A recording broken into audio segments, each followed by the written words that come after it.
And my good friend Parker Spurlin. He's over there. Good evening. He's making the magic happen behind the scenes, you know. I don't know why he keeps doing that. He's almost fallen over twice doing that. It's like a very quick bend the knee, I like to think.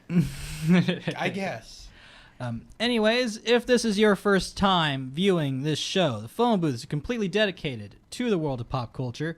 Anything from movies to video games to TV shows to comic books, you name it, and we will do our very best to cover it. Now, to start off today's episode, we would like to talk about something important. The impossible happened this week. The impossible happens. In the Hey, world of video games. What did I miss? In the world of video games, something amazing has happened. Something that no one could have possibly predicted for a while now. I'll be right back. In case all of you are aware, Valve has a lot of difficulty counting threes. Mm-hmm. And this ties into a lot of their original products, one of which being the very much renowned, much beloved Half-Life series. Yep. So, this week, Valve did the unthinkable. They announced a new game. They announced Half-Life. Yes! Alex. That does not sound like 3 to me, Brian. No, and it is very specifically not 3. Also, it's only in VR. We have been... This is a letdown. Parker, I have been let down. What do I do? I don't know. Let's stop asking Parker questions while he's doing that. So anyway, Half-Life Alyx is a VR game releasing this March. It is a prequel to Half-Life 2 centering around, well, Alex Vance, one of the main characters of Half-Life 2 and its subsequent episodes. During the game, Alex will be seeking to rescue her father, Eli, from the Combine while trying to find an unexplained mystery weapon. Also, the G-Man is involved somehow, because isn't he always? Of course. The game is said to be the same length as Half-Life 2, specifically Half-Life 2, not Half-Life 2 with its subsequent episodes, and will not be episodic. And while it is a prequel to Half-Life 2, developers recommend you finish Half-Life 2 Episode 2, basically the last game in this franchise. I finished Half-Life 2 Episode 2 a couple years ago. Yeah, it came out 12 years ago now. It came out in 2007. Last game in this franchise came out in 2007. And now they're releasing a new title. Not a sequel to that cliffhanger from Half-Life 2 Episode 2, but a prequel that is only in VR. Prequel? What? Yeah, Only I know. in VR, yeah. Do you guys not have VR headsets? Do you not have VR? I'm in the simulation. Woo! Yeah, no. Yeah, now as you may have guessed, we're not all exactly thrilled about this. I mean, I'd be fine if it was just a prequel game, because, at least they're doing something with Half-Life, but VR is, at least with Diablo Immortal was announced, and people do typically have smartphones nowadays. Yeah. I mean, it was a tone-deaf thing to say, but at least, yes, people do typically have phones. VR headsets are expensive. They're hundreds of dollars, and yes, the price has been going down to people that keep trying to point that out, but it's still expensive. Still the price of a console, basically, and you have to upgrade your computer to go along with it. So that's hundreds of dollars there for one game. Do you not have $500? Sorry, I burped. $500 to spend? No, Val thinks you do. Yeah, and it's. Well, let me tell you something, buddy. You can't play our nice game without it. Yeah. Hey, everyone who, loved the Half-Life franchise. For when did the first one come out? I think it came out. No, the first one came out like 1998. Yeah, it's for, for the 9 years the franchise was running until the 12-year hiatus, but still kept the dream alive for 21 years now. Release the Half-Life 3. They said, we'll do one better. We'll release a prequel that's in VR. Mm-hmm. And everyone was just like, wait, what? Yeah, so now if you are excited about this, that's fine. We're not telling you don't be excited for this.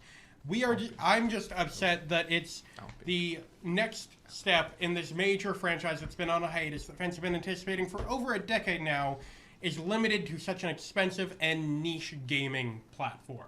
Oh, I agree. It's a huge bummer. I remember when you messaged me for the first time on Messenger talking about it, and we were both really hyped. Yeah, you could see in our messages our hype go up and up and up. Up. And then we start seeing the small little details come in, and it's just it's less and less exciting. You know what? I'm gonna have to say it's just a big no.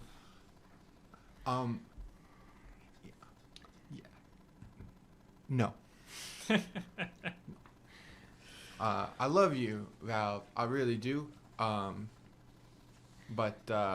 you know, the whole not releasing anything, like, you know that saying, everything comes in threes? Mm-hmm. That's never been the case with Valve. Always two. Yep.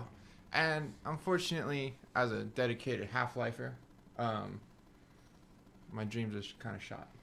Now, the developers of this have said that making this game has sort of, in a way, like, cleared some sort of developer's block for creating Half-Life. So hopefully we'll get Half-Life 3 out of this at some point. However, they've also said that Half-Life has to be built around new, innovative tech instead of just making a good game. Like, Half-Life 2 had to be built around the innovative tech that was the gravity gun, which I know that sounded sarcastic, but it was innovative tech at the time. Mm-hmm. I mean, the physics in it were just amazing. Yeah, the physics at the time, again, were innovative. And I keep sounding sarcastic when I say that. I sound sarcastic a lot of the time.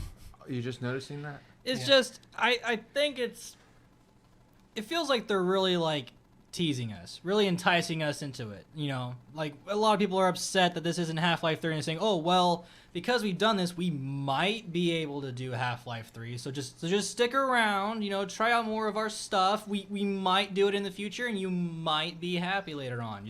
You'll have to give us a shot. Yeah, in 12 years, we'll give you Half-Life Eli, which will be on a thumb drive you have to inject directly into your brain. Do you not have? And that's only the that first. You can inject into your brain. Do you not? Are you not there? Well, you casuals. I have thumb drives. I just haven't tried injecting them into my brain yet. I need you guys to parry this, you casuals. Anyway, on to something a bit less nerd rage inducing. Yes, let's talk about the Justice Society of America. And Black Adam. Because Now there's news coming out for that after like a decade. And Dwayne Johnson, who I am firmly convinced, all right, is The Rock. I am firmly convinced. I mean, those guys look exactly the same. No. You don't think so? The Rock, his eyebrow is like a few inches higher up than Dwayne's. Yeah, the Rock being Dwayne Johnson. What's next? Clark Kent being Superman. No one can smell. Or Donald Glover being Childish Gambino. No one can smell what Dwayne Johnson's cooking. Okay. That's kind of. Is he nose blind? Anyways. I mean, I'm colorblind, so I mean. You know. Dwayne Johnson has confirmed that the Justice Society of America will feature in the upcoming Black Adam movie. The Justice Society, was a precursor to the Justice League and was the first ever comic book team of superheroes. Mm-hmm. It's a pretty big deal. Most of the time now, they're typically depicted as being active in the 30s and 40s of the DC timeline. So it'll be interesting to see when Black Adam actually takes place. Yeah, it would be interesting. Some people might be familiar with Justice Society because of Jay Garrett, one of the original Flash. Was in the Justice Society. Yeah, Jay Garrick, the original Flash, Alan Scott, the original Green Lantern, who was magical and weak to wood. Yeah, that was weird. I still think it's better weakness than being weak to the color yellow. That is fair. You know, I wonder. What do you wonder? What do you wonder, man? I like how you guys asked that as if, like, I'm going to do what I usually do. No, we're just genuinely interested. What do you want? Okay, so what I'm wondering is... We're giving you a platform. That's true. So basically, what I'm wondering is why... who is Black Adam? I don't understand. I don't know. I'm familiar with the... Like the origin. Yeah. Okay, so we didn't actually go over this when we were talking about it last week, but this is good. Black Adam is essentially... It really is the evil version of Shazam. They have the same set of powers from the same area. In fact, I believe Black Adam, says Shazam in order to get his powers. Oh, so it comes from the same place? Yes, except he is centuries old. He used to be the ruler of Kahndaq and has maintained his life by staying essentially in his Shazam form in some continuities he's been locked away magically because he wasn't a great ruler, dictator kind of. Though in a lot of more recent tellings, he's actually been somewhat benevolent ruler. I mean, rules with an iron fist, but is kind of nice about it. It's I feel like the writers felt weird about having a dictator in a Middle Eastern country when that is pretty often the case in real life. Yeah. I'm really interested to see the Justice Society, especially because we just recently had the aftermath of the Justice League movie and whatnot.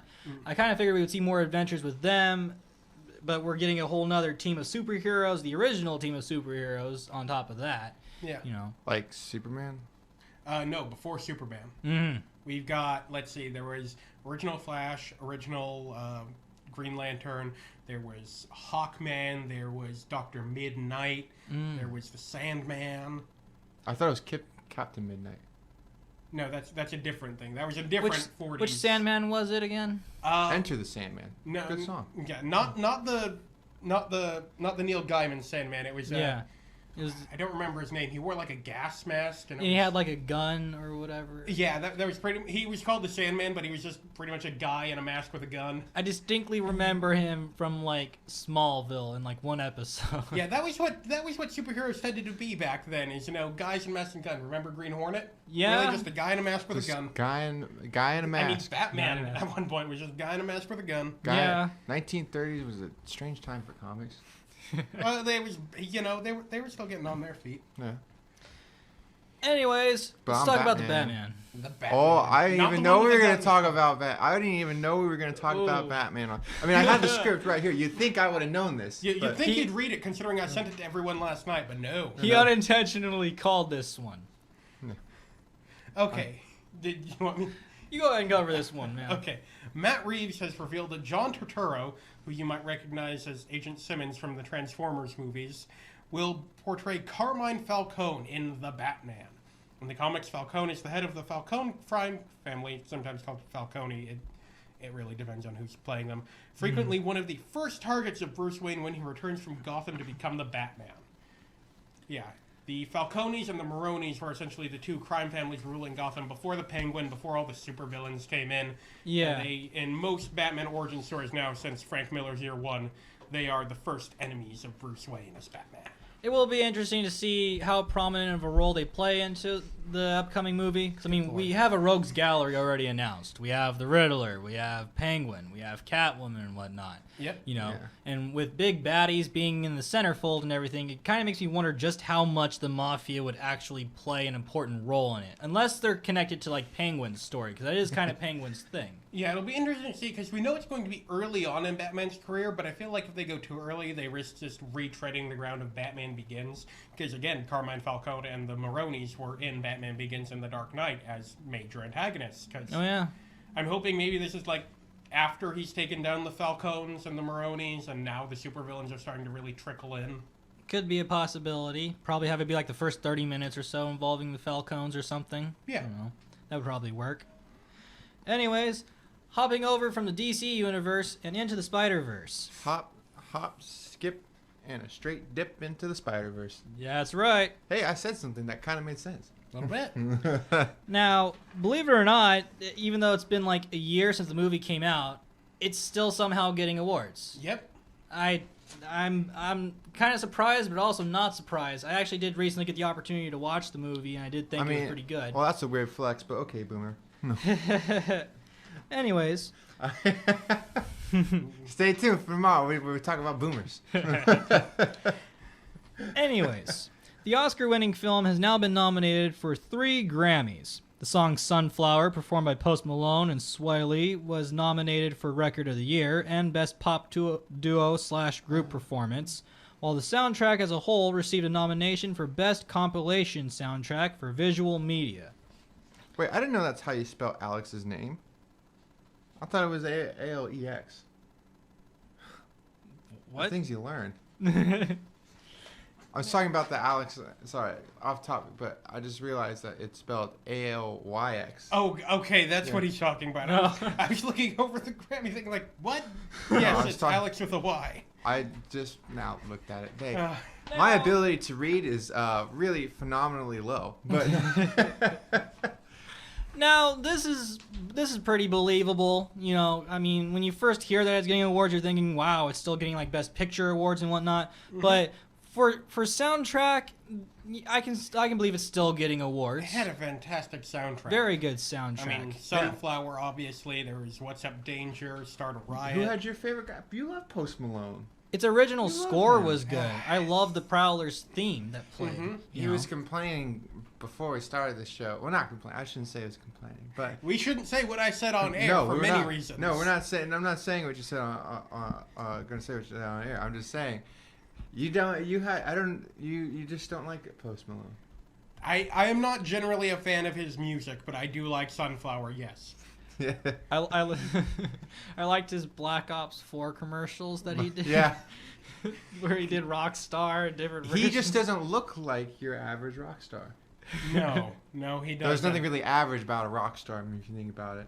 You know, but nothing against Post Malone. I like him. So. I'm actually glad that that the song he did for Into the Spider-Verse is getting an award because it is pretty popular. It played on radios for quite a while after the movie came out. Oh, it's a earworm. Yeah. It's a earworm of the song, which is funny because like I have tinnitus, so like I mean it's kind of like. You doing okay, man? With your bum eyes and your bum ears? I'm just falling apart. Anyway, moving on to Amazon, because they're now streaming. I still We're don't know all when over that the happened. Remember when they streamed Hey, anime this and script they gave looks up more on like that? my mind each and every day. A little scattered and a little demented. Listen, I'm doing my best to format it, but sometimes I forget. We're all Anyway, trying. Amazon's Lord of the Rings series, if you remember that being a thing, has been renewed for a second season. Wait, that's a thing? I honestly totally I didn't even know completely that forgot. I just now am hearing about it. We even announced this before, and I forgot that this was a thing. Yeah, this actually shows a lot of faith from Amazon, considering $1 billion is being spent on the first season, which hasn't started filming yet. Hang on, Caballero. $1 billion. So 1 billion trillion. Billion with a B. Billion. That Why? because Lord of it's the Oh, that's right. I forgot. Money. it can't be money because they spent $1 billion. Yeah, but Lord of the Rings itself is a very marketable. It's very known. It's very widespread. True. The original trilogy made close to $4 billion at the box office. So How much did The Hobbit do though afterwards? Hobbit did a few billion too, but no one talks about the Hobbit. We don't talk about those movies. money. There we go. Okay. So yeah, I mean, at least with things like The Mandalorian, when they got renewed for second season, like back in July, at least they'd filmed by that point, so there was something to have faith in. At this point, they've got maybe a few scripts written. That is a big investment, considering again, $1 billion on the first season. The memes. Yeah. Now it's unclear if that billion also includes the I think Spicy. few hundred million it took to get the rights to Lord of the Rings from the Tolkien estate. It's unclear if that's included or a separate fee, but either way. Did you know Tolkien was a linguist? Yes, That's I know impressive. he made an entire Elven language. You know, he almost got recruited to break the Enigma code in the German Enigma code in World War II. Yeah, I was waiting for you to make an inappropriate joke on air so I could slap you. No, guys, we're Oh, radio come on! friendly. I'm not. Yes, That's you below are. the belt. I have more sensibility than that. No, you don't. On air, I do. On air, you do. On air. Off air, it's fair game. We try to be radio friendly, at least in here. PC, but my PC doesn't work very well. Anyways, while The computer. Back to Marvel. yes, while I don't have those. Well, there's a lot of faith Not a lot of being Marvels put here. into the first season of Lord of the Rings. I'm afraid not much is coming out after the third season of Marvel's Runaways. Yep, it has been announced that Runaways is ending after its upcoming third season, which puts it in a long line of old Marvel TV shows getting canceled now that Kevin Feige is in charge. I'm sure there's no connection there. Oh yeah, none at all. None at Kevin all. Fiji. That's how you pronounce that. Fiji. It's very Italian. You're getting farther away from it, and we're getting farther away from the point. Fans, however, shouldn't worry about it ending because people working on the show have said that season 3 does have a sort of natural endpoint for the series, that's good. It always sucks when a show gets canceled on like a cliffhanger or something. Heroes. Oh god, honestly, by the end of Heroes, I wasn't too on the mad about 20th season of Lost, it. The on the 500th season of Supernatural. The Sopranos. The third season premieres on Hulu on December 13th, and we'll have a crossover with the also recently canceled Marvel show Cloak and Dagger. Yay! I don't know. You guys remember? I remember when I was a kid, and before the streaming services take over. Oh, in the olden days. When Netflix was just to rent DVDs.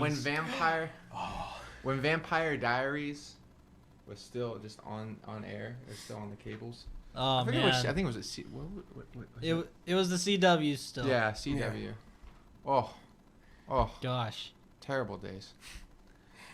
What were we talking about again? Wait, but then I had something to say. Now it's like, it's funny. I was thinking about this. Was the fact that, like, when we grow older and we have kids, Mm-hmm. we're gonna be like those, the boomers that we make fun of, which is like, back in my day, you didn't have to. You had to go on the cable, and you had to. You couldn't have this dangling recording thing. You had to sit and watch it, and wait and time yourself to go to the bathroom during the commercials.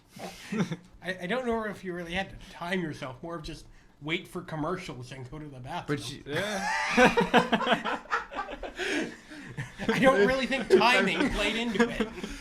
There is timing in a lower sense of the word. You have to all right, and then okay, I gotta go, and you run to the bathroom, and then you're like, I'm gonna miss it, and then you run back to the TV. You ever have? You spent all week practicing the run, shaving seconds off your time. Yeah, I did, because my grandparents had this hall that was 90-degree corners, so you had to do the NFL, shuffle around, Mm-hmm. do the Heitman, and then do the 360 no scope. Do a barrel roll. Do the barrel roll 360 no scope headshot down the hallway. Shave your legs and arms to reduce wind resistance. Shave your legs and Naruto run for extra aerodynamics. Yeah, just to get down the street, down the hall in a substantial time. That way you got there exactly when the show started. That was what I did. Okay, now pivoting back to DC, and before I hear complaints from either of you, you two could try formatting this thing too, okay? Would you like me to format? I can format. It's this. time to finally talk about a CW show that has no way, shape, or form any connection to Crisis on Infinite Earths. It's not even a proper CW show. According to Business Insider, DC Universe's upcoming Stargirl series will air on the CW the day after its streaming premiere. And what's this part? Not only this, but Stargirl will briefly be introduced in Crisis on Infinite Earths. What? I'm never going to be free of this, am I? No, I hold no bars against you. This Crisis Control is on stealth mode here. Crisis on Infinite Earths hunts my dreams. It hunts me down. Even after it's been over for 10 years, there will still be casting announcements. There's still going to be casting announcements. Any possible DC show right now, it'll have a connection. Just you wait. Now, for those people out there who might not really know too much about her, would you mind explaining a little bit about who Stargirl is? Stargirl is, I believe her real name is Courtney Whitmore. She is a teenager who got a magical staff, or space staff, magic. I don't remember if it's space or magic. It's one of those two. Okay. That give her superpowers. Flight, super strength, you know the deal. And her stepfather... Magic. And her stepfather is also a superhero who wears a robot suit, who will be played by Joel McHale, I believe. Oh, interesting. Mm-hmm. Well, that sounds fun. Now, it's unclear if there will have to be any editing done to put on the CW for length or content reasons. It has been said that Stargirl will be more family-friendly than something like Titans. But, it's... I can't help but feel this keeps the devaluing of DC Universe going. We got it announced that Doom Patrol would now be shared with HBO Max when that launches, which... sort of put the future of DC Universe in doubt. Mm-hmm. And now that they have to share this with the CW, it makes you wonder, shouldn't they just fold this into HBO Max or something? I mean, is DC or Cinemax? Cinemax, remember that? That was a thing. Cinemax. It's still a thing. I don't know anybody that has Cinemax anymore. Well, it's because it only I've seen shows people with movies Showtime before I've seen people with Cinemax. Well, at least Showtime is trying to do original content. That's true. Anyway, now back to Disney. Yeah. I just did a horrible job with this, didn't I? At least this one isn't Marvel. It's Star Wars. Yeah. Hey, do you want to buy my products? Do we have a choice anymore, really? No. You know, I saw a clip from the Simpsons movie where Bart Simpson's like had like a brawn. He's like, I'm the mascot of an evil corporation. Yeah. And someone captioned that saying, Disney now owns this. Mm-hmm. You're chaining me because I'm your only form of entertainment. Anyways, The Hollywood Reporter has reported that Kathleen Kennedy is preparing to announce the next Star Wars film in January of 2020. For those that don't know, Kathleen Kennedy is the head of Lucasfilm. Yes. The audio is on. Sources say she has already selected a director for the film, which will be released in 2022, taking the place of D.B. Weiss and David Benioff's first film. Yes. It is unknown if this film will be completely new or follow the same plot as Benioff and Weiss's project. Fix the audio. You know, honestly, from some of the reports that came out of what their project was supposed to be about, like very early Jedi and Sith conflicts, possibly the first Jedi and Sith conflicts. Did you ever hear the story of Darth Plagueis? The Wise. He needed surgery. Anyway, and I wouldn't be opposed to seeing that story on screen, just not told by Benioff and Weiss. I'm hoping... Why not Benioff and Weiss? Because they're bad storytellers. Why? Game of Thrones. Yes, also, let's look at Benioff's other writing credits, which include X-Men Origins Wolverine and Gemini Man. Oh, yeah, the one with Will Smith where he fights Will Smith on Will Smith that Smith's Will. Yes, that can't be shown properly in the United States and lost a ton of money. It's the guy from iRobot versus the Fresh Prince of Bel-Air. Mm-hmm. Nah, this is more like I Am Legend versus the guy from Fresh Prince of Bel-Air. It's more like I Am Legend versus After Earth. Oh, no. Run. Run. So many Will Smiths. Okay, now moving back to DC. You could have said anything, either of you. Why do you keep doing that? Because the volume is one-sided again. Every so often, the audio on our feed is trying to go to the left instead of the right. So if you're listening in on the headphones, you're only hearing the left side. That's what the claps for occasionally, just to kind of knock everything back into place. I'll do one more clap because it's falling out. Ready? Everybody? Ready? There we go. Now, there has been a lot of speculation for a minute over whether or not Henry Cavill would keep his role as Superman. Mm-hmm. In case you guys aren't familiar, a while back there was like a dispute going on between Henry Cavill's agent and Warner Brothers. His agent was demanding that he got paid like an A-list celebrity when he was being paid like a B-list celebrity. And Warner Brothers wasn't really on board with that, and for a while we weren't sure if Henry Cavill was going to walk out of his role or not.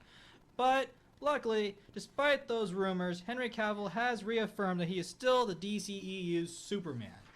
For whatever that's worth. Hurrah! There are currently no movies planned with him in it unless he makes an appearance in like Black Adam or something. Yeah. He wasn't even in Shazam. He's supposed to be, though. Yeah, he was supposed to be, but the scheduling conflict, so you just saw, you know, totally the same Superman, we just never got to see his face. Hey, speaking of which, do you think Black Adam is going to have Shazam in it?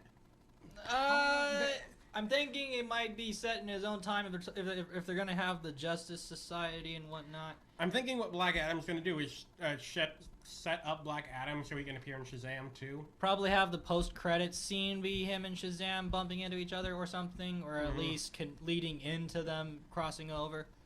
They might try to do a more Civil War-esque type thing with Shazam 2 than a strictly, you know, good versus evil. That could be a possibility as well. But, I mean, at least we still have the same Superman. I kind of wish that we could say the same for Batman, but... I'm okay with it. I'm fine with at least having the same Superman. I don't know about you guys. Yeah, he's... You know, the movies he was in were bad for Superman. I'm not sure if he himself is a bad Superman. Yeah, I kind of. You know, the thing is that Superman shouldn't be a brooding character. That's true. That should be left to Batman. Yes. Please don't let Zack Snyder make another Superman movie. I'm looking at you, Zack Snyder. You can't even bench me. You can't even bench this. We can't throw out personal assaults at Zack Snyder no more. Zack Snyder. Zack Snyder. The thing is that I'm just saying, you know, that he He can't. Wait. Okay, moving on to something not Marvel or DC. Our marriage, by the way, which is coming up. When did we say? Oh yeah, that's right. No, March but- 20. no, to be announced. No, we've already announced We will it. announce After that the date on death episode. of the universe. That's it. So 2050. So Damn, you don't give us a lot of time.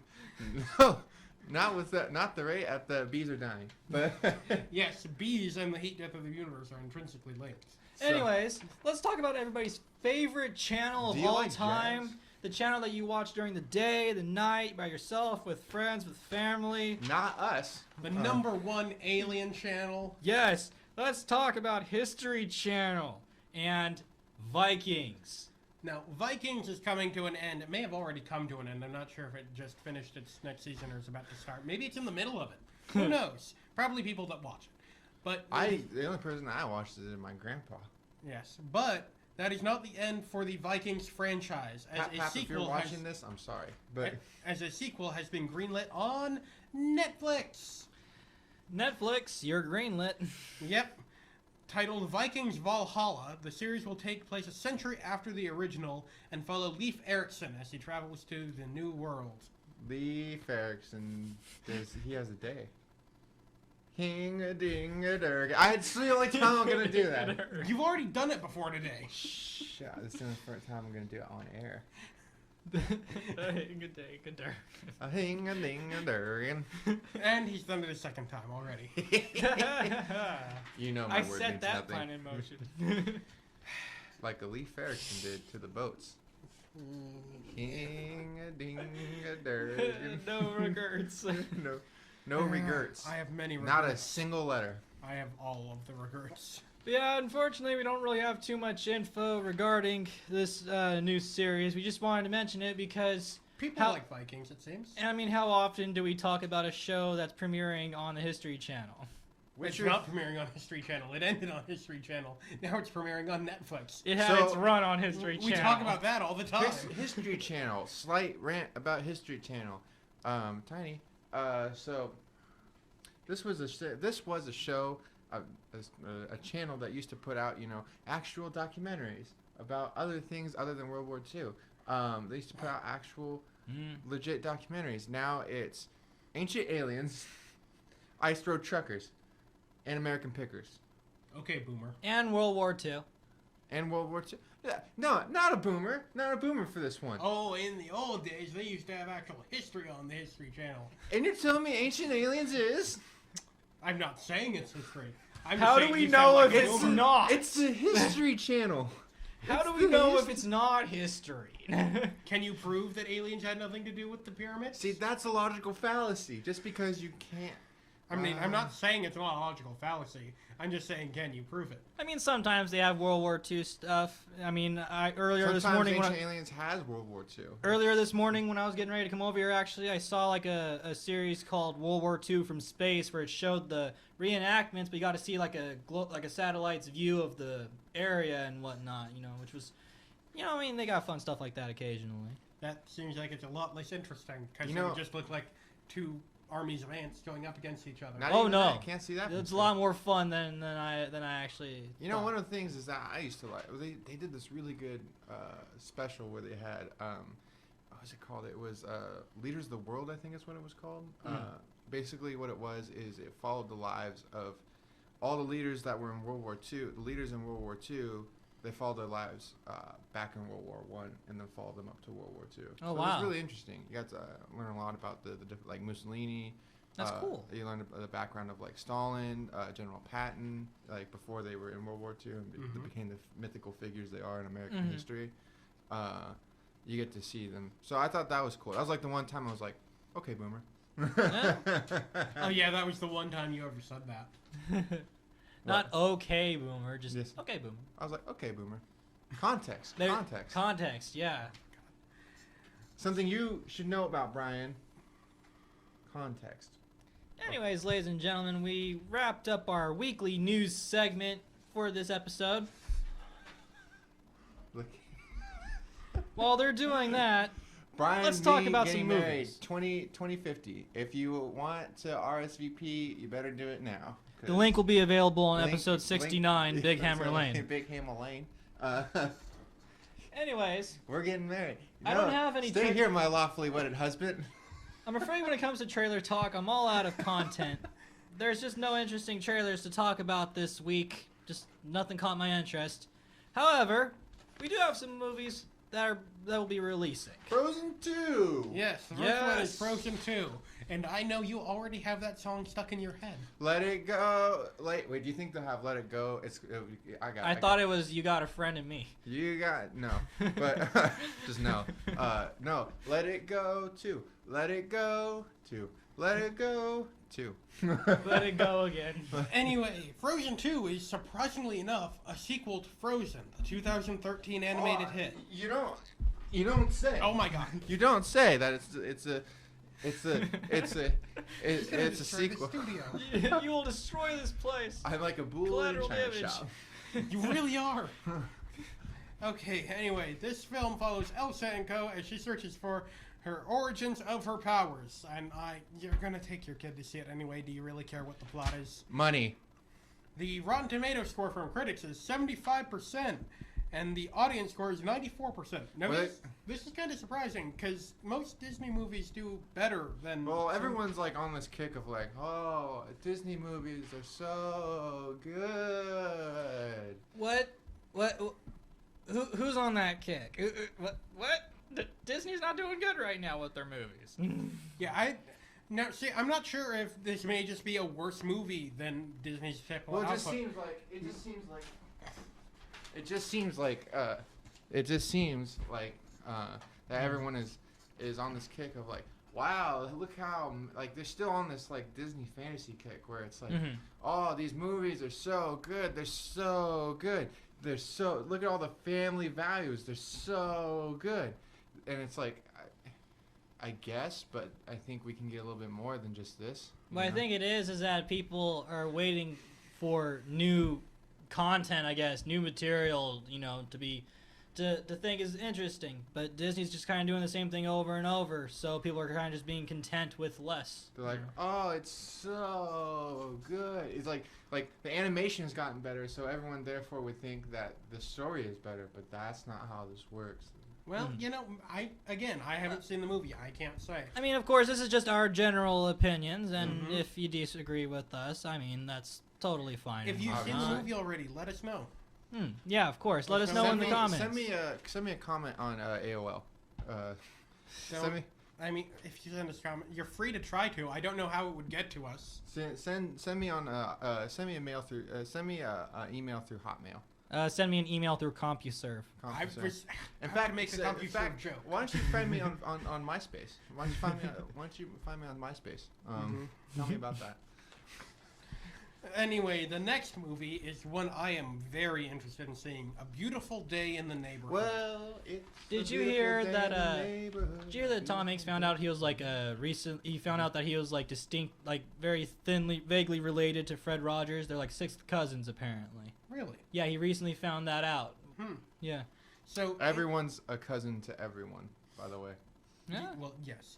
In this movie, Tom Hanks plays Fred Rogers as he's being profiled by a cynical journalist. And through this movie, the journalist learns empathy, kindness, and how to love. Hey, wait, this sounds Saving Mr. Banks. Oh. Yes, except, not no. Disney propaganda. And hey, we're a family company. Listen, stop being cynical of Disney. Be happy about Mr. Rogers. Yes. Just hey, we're a family. No, I can't let Disney go. Well, then go stand over in the corner. We're happy about Mr. Rogers over here.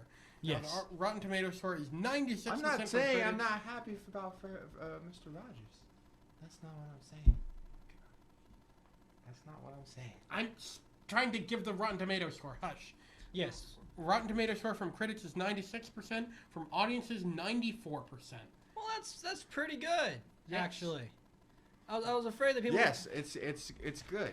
I was afraid that people were going to be very cynical with a Mr. This Rogers is actually movie. one of the times that the critic score is a little bit higher than the audience score. Yeah, and it's not, the critic score being 93 and the audience score being 12. Yeah. Right, Like yeah. a certain Blade Runner movie.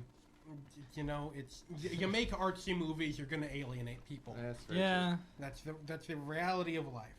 But I am very interested in seeing this because it just seems like a good movie. Because Fred Rogers was just one of the few really genuinely good people. He was one of those people that I was afraid that they would make a movie for, in all honesty, because I was afraid that they were going to try and change his demeanor a little bit. Like, you know, it's kind of hard to have somebody I wouldn't say be they Fred changed Rogers. his demeanor, but I would say like maybe dig out some skeletons in the closet. Something like that. You know, but then the trailers came out and it just looked like such a good movie. But even like the one or two skeletons in Fred Rogers' closet were tinged with kindness, like his stance on gay people. And one of the actors on Mr. Rogers, the man who played the policeman, was gay and wanted to come out, and Fred Rogers did convince him not to come out. But it was because he was afraid that the network would take him off the show and try to ruin his life, and he didn't want that to happen to his friend. Right. So yes, he did try to encourage a gay man not to come out, but he did it out of what seemed like good reasons. For the context of the time, I mean. Yes. You know.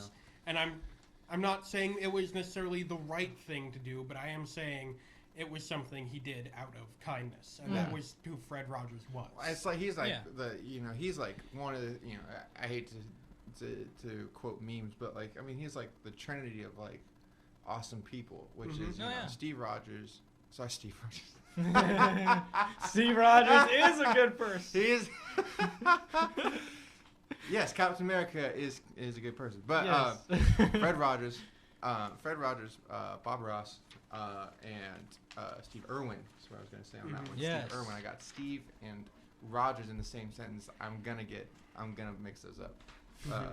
So like, love yourself, love others, and be kind and love animals. Like that's like the trinity of just a good person. You know. Right. So I would say like yes, see, he is one of the very few people in this world that are like actually just really just all out benevolent, just nice as all can be. You know? Now, the last film we have this week is 21 Bridges. So on a darker note, and on a darker note, 21 Bridges. Chadwick Boseman plays an NYPD detective who must hunt down two cop killers before they escape Manhattan. And quickly this becomes a game of cat and mouse where it's unclear who is the cat and who is the mouse. Ooh. And it's produced by the Russo brothers. Yeah, the Russo brothers who did all the Infinity War, Endgame, and Winter Soldier. And Civil War. So all the really good, the really good Marvel movies produced by them. So that's good. And Chadwick Boseman. So, who played Black Panther. Now, the Rotten Tomatoes score from critics is 45%, while audiences are giving it an 88%. Okay, that's a little too much for me. All right, well, with the premise itself, the critics were going to go in here trying to find something to complain about. Yeah, this is a popcorn movie.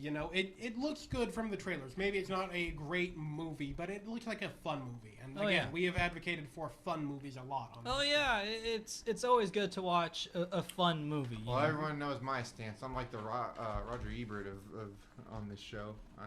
If it's not good as a good movie, as in a fine quality movie, I'm going to not like it. I'm just the cinema snob, so unfortunately, I mean, I want to say that it will be a good movie, but I don't know. I usually me and the critics usually agree more.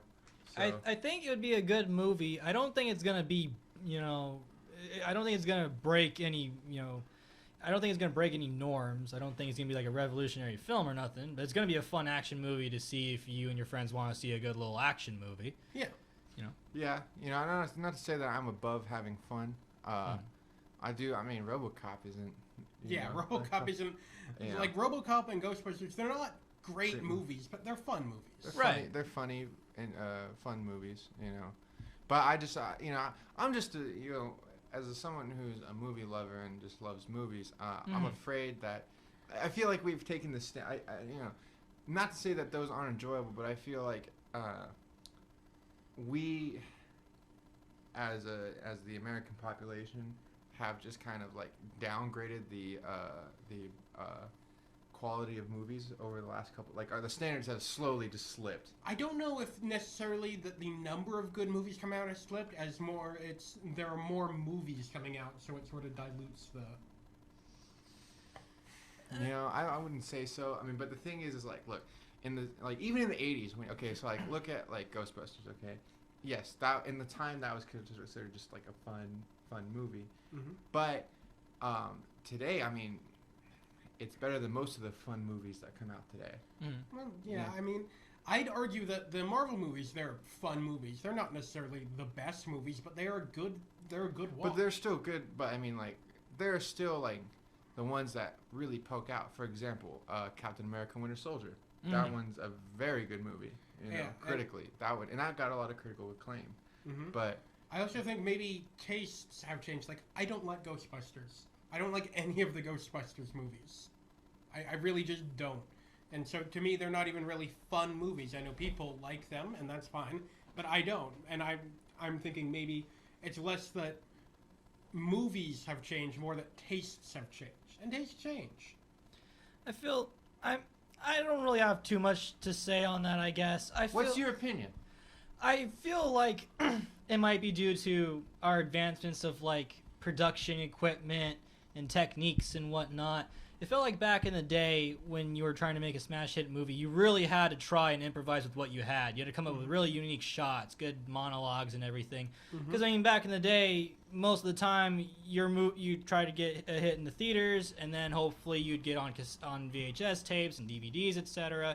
Nowadays, it is so easy to get a movie made. You don't really have to try and be all that creative. You can take a formula that is stapled in all these summer blockbuster comedies and action movies and follow the exact same formula, and you wouldn't really have to put too much effort in it at all. I mean, as much as we love John Wick, and John Wick's amazing, the story is fairly It's relatively simple. It's a gets revenge by story. It gets by on its cool, cool presentation, its great fight choreography. It gets off more on the fun than the structure. You know, I think what's a really good look at this is look at, I think really, I mean, if you want to look at this from a good perspective, a lot of people say this, but I'm not saying this because it's a good franchise. I'm saying this, it's a good way to look at the movie evolution. So, for example, Star Wars.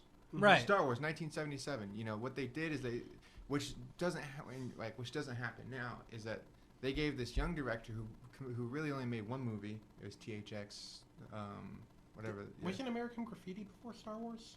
I think so. Was it? Yeah, I think it was THX. That's right. It was THX. At this point, he only had 2 movies under his belt. You know, THX and American Graffiti, which were good movies. I mean, THX was also his student project. So really, only one movie.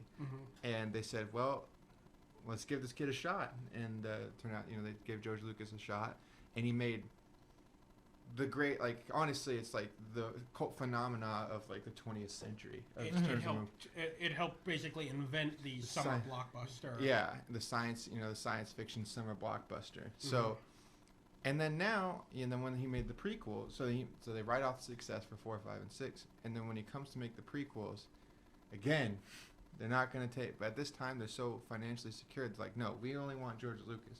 George Lucas is the only one that's going to direct. Obviously, it's his creation stuff, but he's the only one. We only want George Lucas because he's the one who made all these other movies. Well, we know what happened with the prequels. Well, yeah, he was at least trying to make a smarter movie. He was trying to get into the politics and the economics of the galaxy. He was trying to make a smarter movie, but the problem is, I mean, for the first 3 movies, George Lucas didn't actually direct any of them. No. I don't think he was. I think it was like head writer, and he was the main creative vision. No, reverse. He was directing, but he wasn't writing. No, I thought the prequels were the first one where he directed. Oh yeah, no, he directed. He directed Star Wars. 1 minute. Let me look that up. Fact checks.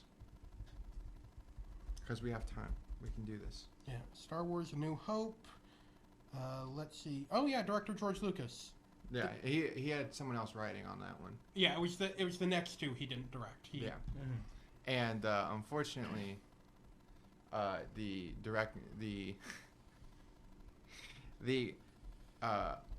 George Lucas is a good idea man. Yes, that's what I always say. He's a good idea man. don't let him direct anymore. That's not a good thing. Don't give him absolute control. Like there were elements that the producers fought with him for Empire and Return of the Jedi.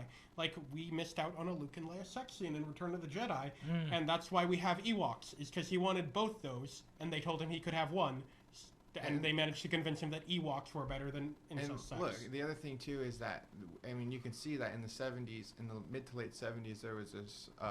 There was a cinema revolution. It was like the Harlem Renaissance of movies, and it was the Renaissance. Yeah, it was the Renaissance of movies, and where you had the French Connection, and you had directors like Stanley Kubrick, who made Full Metal Jackets, Doctor Strangelove, or How I Stopped to Worrying and Learned to Love the Bomb. You have, Steven Spielberg was just starting to come out too. Yep.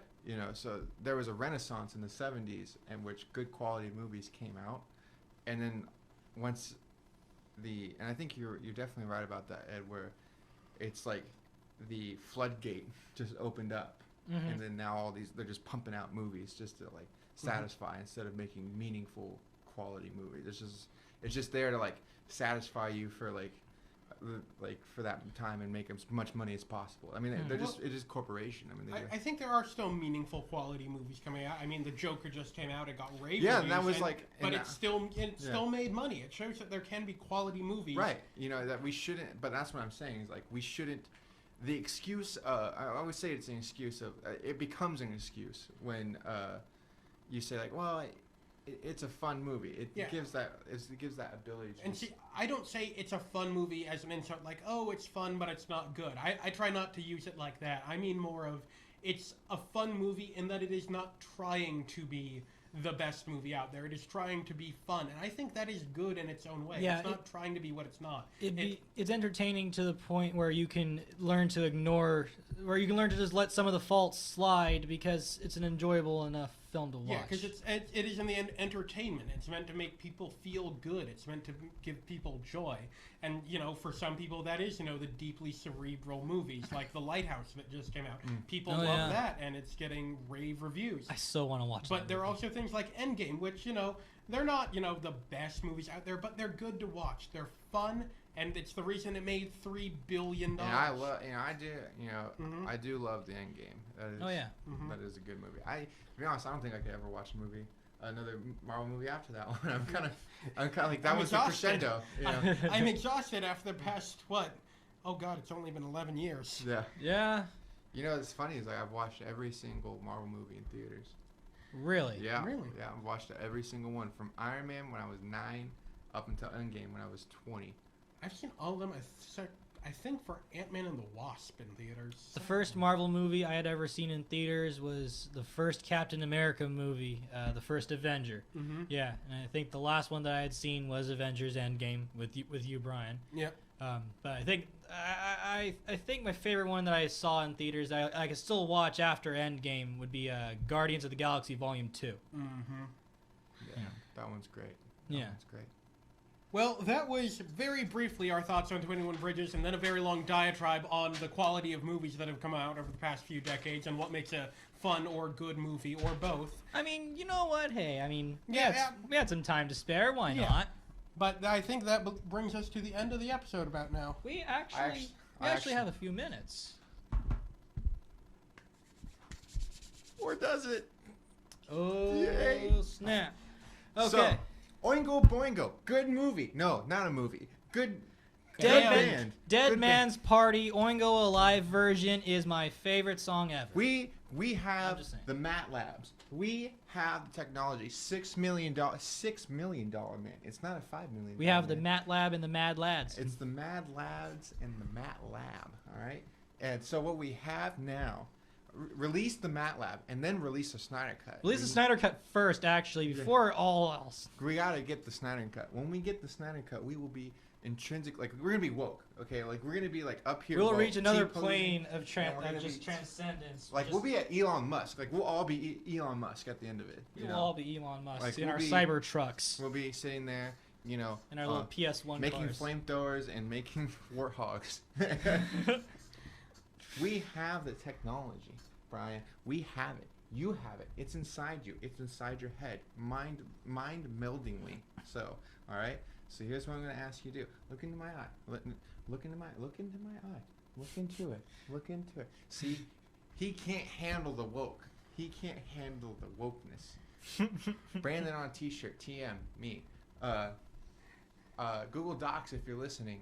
IRS is after me. So. Anyway, that's the end of the show. Well, since we have a few minutes to spare, let's shoot down a quick rumor that the Hollywood Reporter had put out regarding Joker. Okay. Now, as you guys might have heard, Joker has reached the $1 billion mark in the box office, I believe. I haven't surpassed it. I haven't seen that much circular logic since my spin class. And a lot of people have been wanting more. And recently there was an article put out by the Hollywood Reporter reporting, we have to emphasize reporting, that Todd Phillips was working on a sequel to Joker and possibly some other movies in the future regarding DC villains.